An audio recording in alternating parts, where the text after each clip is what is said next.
Ready to unlock a goldmine of marketing clients hiding in plain sight? First, dive into online business directories like Yelp or Yellow Pages. Filter by industry and location.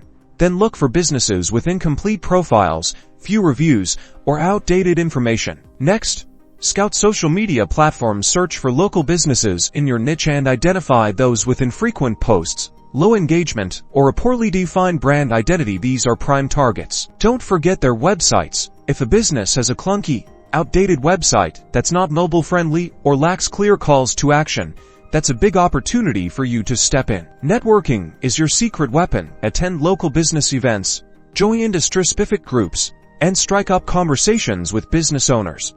You'll be surprised how many are quietly seeking marketing help. Analyze their current marketing efforts. Are they missing out on key demographics? Are their ads underperforming? Identify the gaps and tailor your pitch to their specific needs.